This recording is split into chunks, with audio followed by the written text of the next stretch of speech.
Hello guys, welcome to my YouTube channel. और चलिए शुरू करते हैं आज की व्लॉग। नहीं दोस्तों, अभी 4:21 ही हो रहा है। और मैं आज उठ गया था 3:35 पे मैं उठ गया था। क्योंकि मुझे ये पता चला है कि ब्रह्म मुहूर्त जो है वो 3:40 से स्टार्ट हो जाता है। अगर आप इसको गूगल में सर्च करेंगे तो वो बोलेगा 4:15 सनराइज़ के तकरीबन तकरीबन 1 आवर 36 मिनट बिफोर होता है एन एवरेज। और ये 3:30 AM से 5:30 AM के बीच में कभी भी हो सकता है। अब ये डिपेंड करता है कि आपके सिटी में कब सनराइज़ हो रहा है। तो 3:30 पे अगर आप उठ जाएंगे तो आप मिस नहीं करेंगे, चाहे किसी भी सिटी में आप रहें। तो ये एक नया एक्सपेरिमेंट मैं करके देख रहा हूँ कि ब्रह्म मुहूर्त में उठ करके मंत्र का जाप करो, चैंटिंग करो। और मतलब ऑफ कोर्स दीपक जलाओ, मंत्र का चांट करो, थोड़ा सा ध्यान करो। और फिर उसके बाद से अपनी दिनचर्या को शुरुआत करो। अ, अब देखते हैं ये चीज़ कितने दिन कंटिन्यू हो पाती है। अभी इसके ऊपर मैं कोई कमेंट नहीं करूँगा कि ये चैलेंज है या कुछ भी है। ये फ्लो में है, जो चल रहा है अभी तो मैं चलने दे रहा हूँ। तो बहरहाल दोस्तों, आज आपको मैं जैसा आपको मैंने बताया कि कल हम लोग अभी को दिखाने के लिए ले गए थे। उसके पेट में थोड़ा सा दर्द था और अभी वो ठीक है, परफेक्ट है।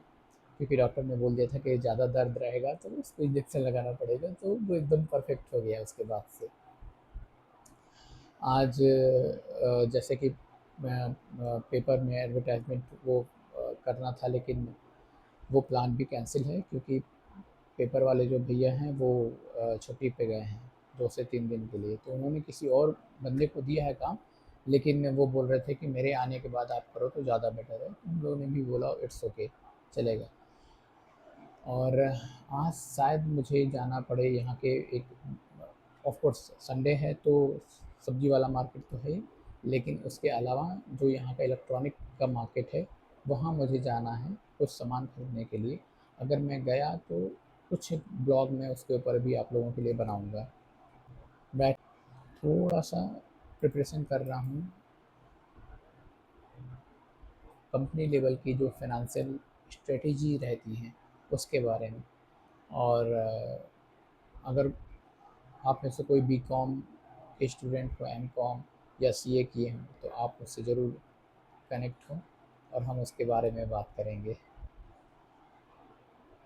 तो दोस्तों, आप लोगों की मॉर्निंग वॉक कैसे चल रही है? आप मॉर्निंग वॉक कर रहे हो या नहीं कर रहे हो? अभी हमारी तो दिनचर्या और पहले से शुरू हो गई है। पहले तो 4:45 के आसपास था, अभी 3:30 कर दिया है मैंने। अब देखते हैं ये कितने दिन कंटिन्यू हो पाता है, लेकिन 3:30 इज़ अ परफेक्ट टाइमिंग। अब देखते हैं इससे क्या क्या बदलाव आते हैं लाइफ में, वो आपको खुद ब खुद दिख जाएंगे। अच्छा दोस्तों, आप लोगों को पता है कि जो वाराणसी है वो वर्ल्ड की ओल्डेस्ट सिटी में इसका नाम आता है। तकरीबन 3000 ईयर का हिस्ट्री दिए हुए है वाराणसी। और यहाँ पे 100 घाट, जो गंगा जी का जो रिवर है, गंगा जी जो हैं उनके घाट में 100 घाट हैं तकरीबन। ये अपने आप में बहुत अमेजिंग फैक्ट है। आप एक एक घाट पे भी अगर वहाँ पे जाएं तो आपके 100 दिन निकल जाएंगे। कितना अद्भुत है, राइट? मैं गया हूँ, काफ़ी पहले गया हूँ भोलेनाथ के दर्शन के लिए। और लेकिन इतना ज़्यादा नहीं घूम पाया क्योंकि मैं बचपन में गया था, उसके बाद से फिर नहीं गया। मुझे जाना है वाराणसी। आप लोगों में से कितने लोग वाराणसी के हैं बताइए मुझे। अगर मैं आऊँगा तो ज़रूर आप लोगों से मुलाकात करूँगा। वाराणसी को अविनाशी नगर बोला जाता है, साथ में मोक्ष की नगरी भी बोली जाती है। घाटों का शहर, जैसे मैंने बोला, 100 के करीब घाट है वहाँ पे। बनारस हिंदू विश्वविद्यालय, जो कि एशिया के सबसे बड़े आवासीय विश्वविद्यालयों में से एक है। संगीत की विरासत, भगवान शिव की नगरी जो सबसे इम्पोर्टेंट है। काशी विश्वनाथ मंदिर जो है वो 12 ज्योतिर्लिंगों में से एक है। बनारसी रेशम फेमस है, बनारसी पान फेमस है। और गंगा नदी के सामने सुबह सुबह ये कितना अद्भुत नज़ारा होगा, आप सोच भी सकते हैं। इतना अद्भुत नज़ारा होगा, आप सोच भी नहीं सकते हैं। गौतम बुद्ध ने भी अपना सबसे पहला उपदेश जो है वाराणसी के पास सारनाथ में ही दिया था, जिससे ये बौद्ध धर्म के लिए भी अत्यंत पवित्र स्थान है। अच्छा दोस्तों, आपको और भी बहुत सी चीज़ें इसके बारे में बताता हूँ। रत्नेश्वर महादेव मंदिर जो है वो ये मंदिर जो है मणिकर्णिका घाट पे स्थित है।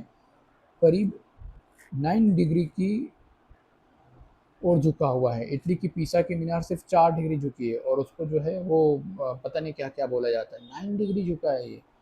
दोस्तों, आप में से कितने लोग वाराणसी के हैं ज़रूर बताएं, यहाँ पे आके कमेंट करें। आप लोगों को तो बोलना चाहिए कि ये उससे भी मतलब कितना ज़्यादा अमेजिंग है ये फैक्ट अगर देखा जाए। पानी में वास, यह मंदिर लगभग साल के लगभग 6 से 9 महीने गंगा नदी के पानी में डूबा रहता है, फिर भी सदियों से इसकी संरचना वैसे ही बनी हुई है। ये तो बहुत ज़्यादा अमेजिंग फैक्ट है बेसिकली। काशी विश्वनाथ मंदिर स्वर्ण मंदिर, सोने का शिखर। महाराजा रणजीत सिंह ने इस मंदिर के शिखर को मढ़ने के लिए 1000 किलोग्राम शुद्ध सोना दान किया था।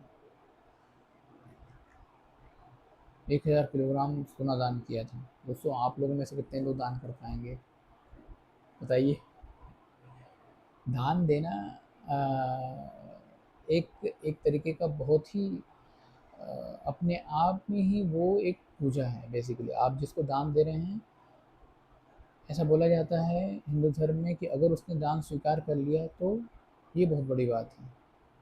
अब इसको आज की डेट में कोई कुछ भी बोल दे क्योंकि कलयुग चल रहा है, लेकिन यही सत्य है कि आप दान करें और कोई उस दान को स्वीकार कर ले तो वो उससे बड़ा मतलब उसने आपके ऊपर एहसान कर दिया, ये मान करके दान करें आप। मुक्ति का द्वार, माना जाता है कि भगवान शिव स्वयं यहाँ मृत्यु के समय तारक मंत्र का जाप करते हैं, जिससे व्यक्ति को मोक्ष मिलता है। अच्छा, ये भी मुझे नहीं पता था। Thank you very much. ये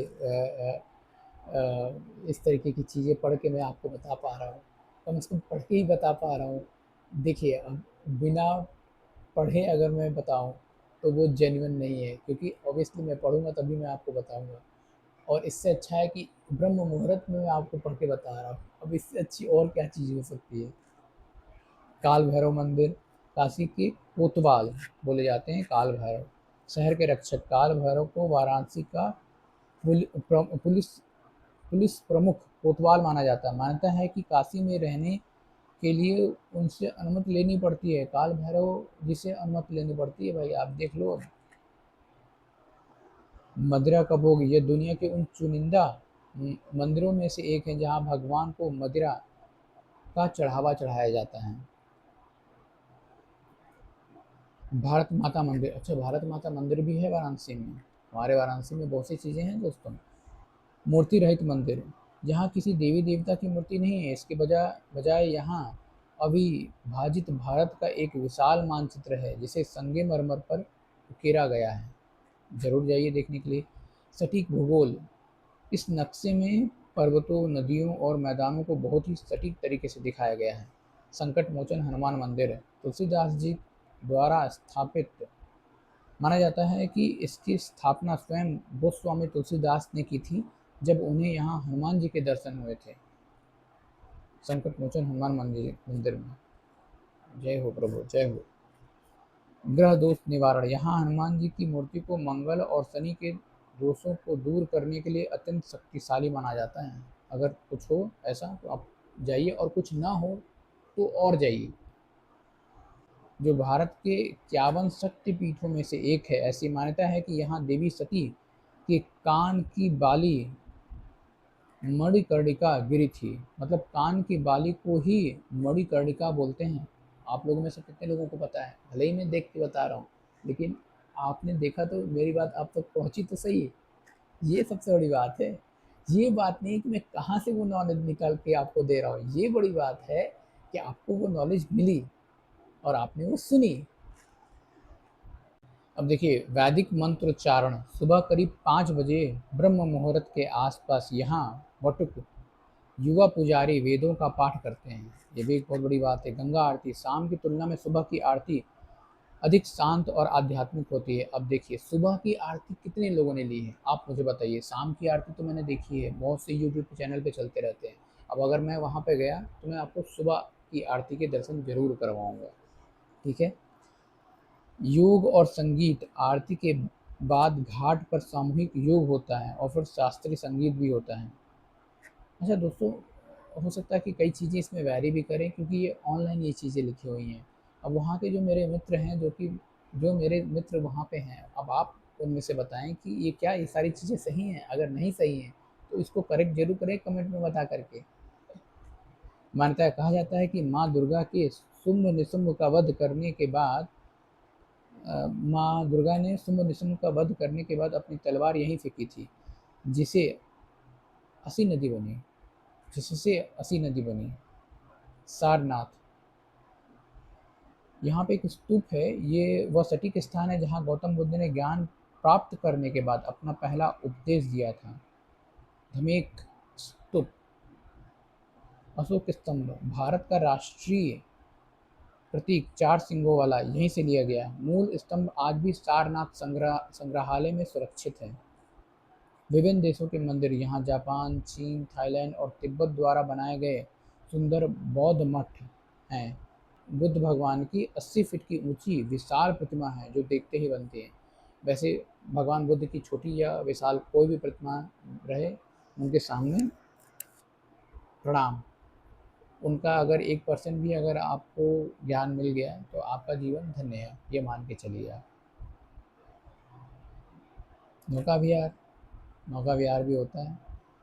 हाँ, नौका विहार होता है, लेकिन आप प्लीज़ कहीं पे भी जाएं, अगर नौका विहार कर रहे हैं तो लाइफ जैकेट पहने और अपनी सिक्योरिटी का पूरा पूरा ख्याल रखें। दोस्तों, ये आप सबसे हाथ जोड़ के विनती है।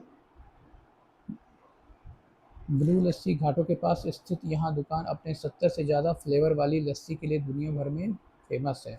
अच्छा, ये भी एक अमेजिंग फैक्ट है दोस्तों। तो दोस्तों, आज के लिए बस इतना ही। और आज हमने वाराणसी के बारे में डिस्कस किया। बहुत ही अमेजिंग शहर है, बहुत ही सुंदर शहर है, और घूमने के लिए भी, खाने पीने वाले लोगों के लिए भी, और इन सबसे ऊपर भगवान की प्राप्ति का बहुत ही अच्छा, सुंदर और व्यवस्थित शहर है। आप जाएं और मुझे भी बताएं। मुझे भी भगवान ने अगर आशीर्वाद दिया तो मैं भी वहाँ जाऊँगा और उनके दर्शन करूँगा। तो दोस्तों, तब तक के लिए धन्यवाद, शुक्रिया, नमस्ते, गुड बाय।